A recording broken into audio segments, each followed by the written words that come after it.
Aujourd'hui, je vous partage une lecture d'un conte qui parle du chemin de la vie.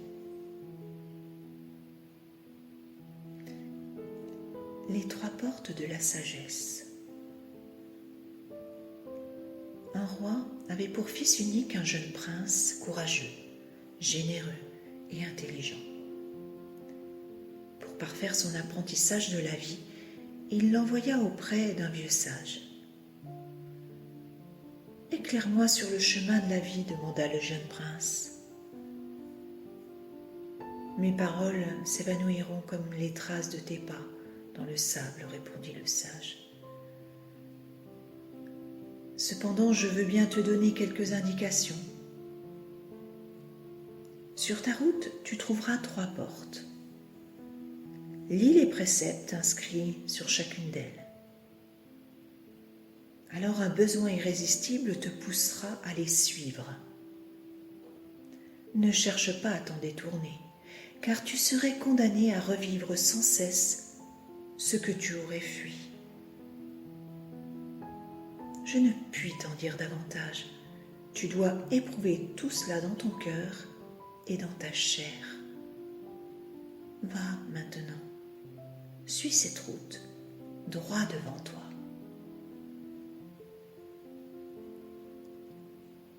Le vieux sage disparut, et le prince s'engagea sur le chemin de la vie.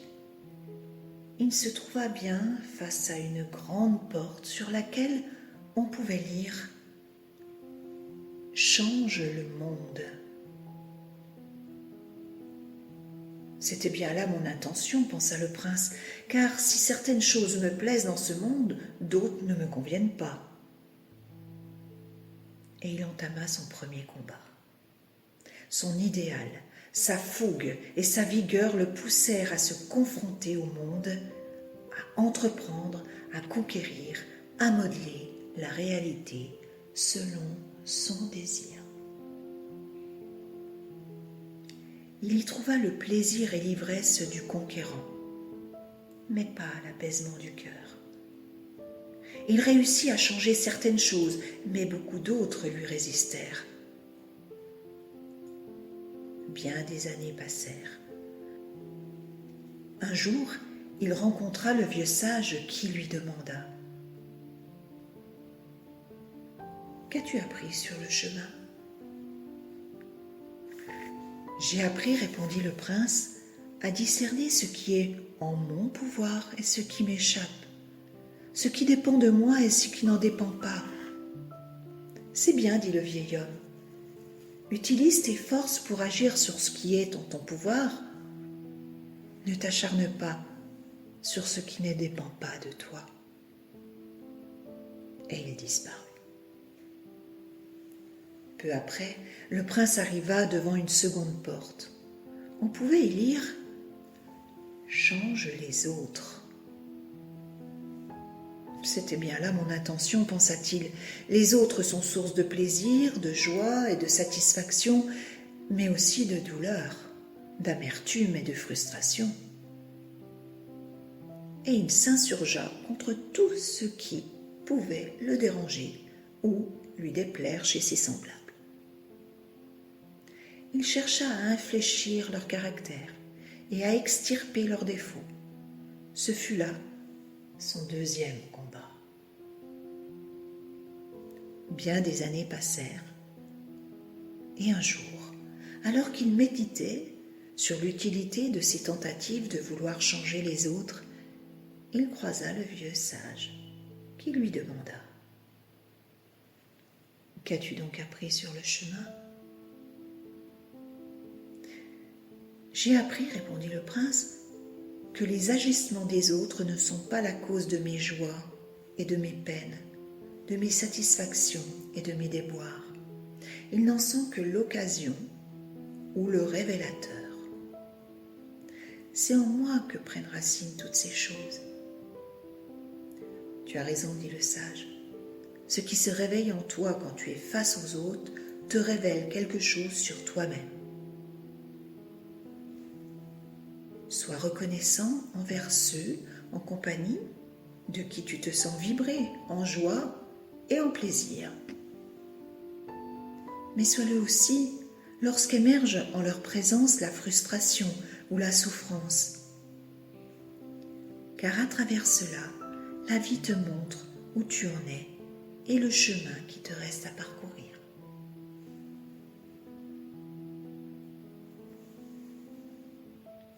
Et le vieil homme disparut. Peu après, le prince arriva devant une porte où figuraient ces mots. « Change-toi toi-même. » Si je suis moi-même la source de mes problèmes, c'est bien ce qu'il me reste à faire, se dit-il, et il entama son troisième combat. Il chercha à infléchir son caractère, à combattre ses imperfections, à supprimer ses défauts, à changer en lui tout ce qui ne lui plaisait pas ou ne correspondait pas à son idéal. Après bien des années de ce combat, où il connut quelques succès, mais aussi de nombreux déboires, le prince rencontra le sage qui lui demanda « Alors, qu'as-tu appris sur le chemin ?»« J'ai appris, répondit le prince, qu'il y a en nous des choses qu'on peut améliorer, d'autres qui nous résistent et qu'on n'arrive pas à briser. » « Eh bien, dit le sage. « Oui, poursuivit le prince, mais je commence à être là, de me battre contre tout, contre tous, contre moi-même. Cela ne finira-t-il jamais? Quand trouverai-je le repos?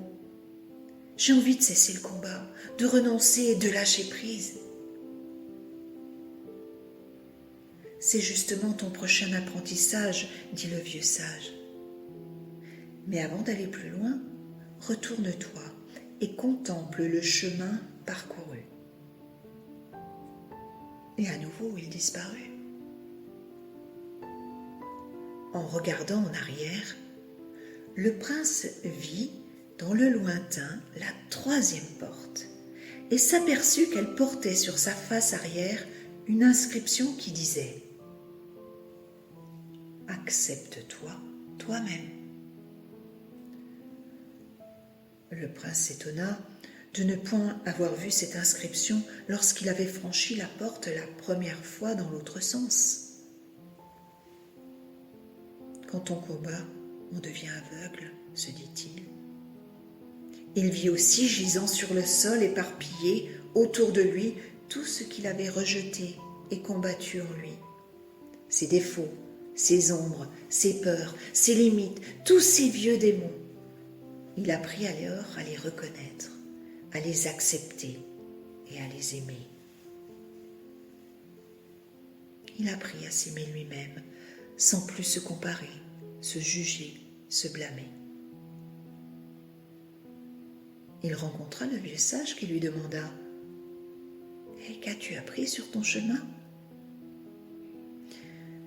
« J'ai appris, répondit le prince, que détester ou refuser une partie de moi, c'est me condamner à ne jamais être en harmonie avec moi-même.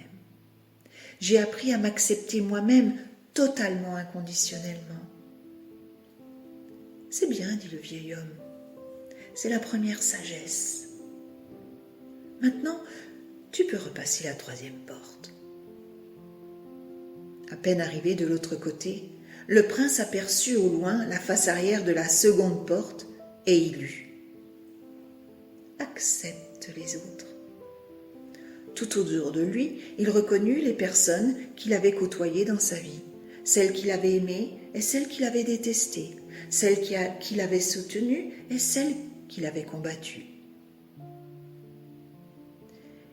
Mais à sa grande surprise, il était maintenant incapable de voir leur imperfection, leurs défauts, ce qui autrefois l'avait tellement gêné et contre quoi il s'était battu. Il rencontra alors le vieux sage. « Qu'as-tu appris sur le chemin ?» demanda ce dernier. « J'ai appris, répondit le prince, qu'en étant en accord avec moi-même, je n'avais plus rien à reprocher aux autres, plus plus rien à craindre d'eux. J'ai appris à accepter et à aimer les autres totalement, inconditionnellement. C'est bien, dit le vieux sage, c'est la seconde sagesse. Tu peux franchir à nouveau la deuxième porte. Arrivé de l'autre côté, le prince aperçut la face arrière de la première porte et il lut « Accepte le monde ». Curieux, se dit-il, que je n'ai pas vu cette inscription la première fois. Il regarda autour de lui et reconnut ce monde qu'il avait cherché à conquérir, à transformer, à changer. Il fut frappé par l'éclat et la beauté de toutes choses, par leur perfection. C'était pourtant le même monde qu'autrefois. Était-ce le monde qui avait changé ou son regard ? Il croisa le vieux sage qui lui demanda « Qu'as-tu appris sur le chemin ?»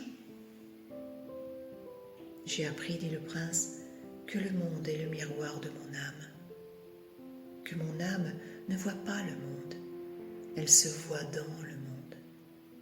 Quand elle est enjouée, le monde lui ressemble gai. Quand elle est accablée, le monde lui semble triste. Le monde, lui, n'est ni triste ni gai.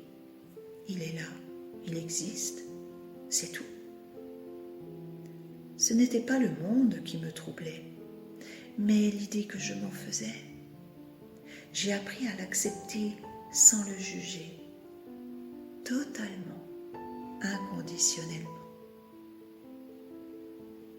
C'est la troisième sagesse, dit le vieil homme. Te voilà à présent en accord avec toi-même, avec les autres et avec le monde.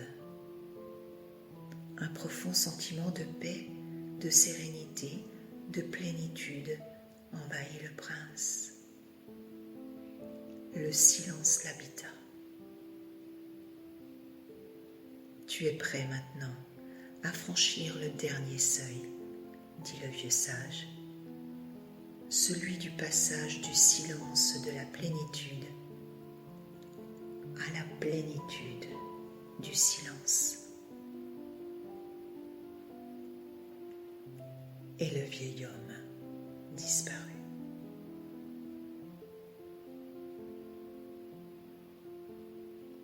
Lu par Sylvie Orban sur la chaîne L'évidence d'être. Vous pouvez aussi me rejoindre sur sylvieorban.com. À bientôt.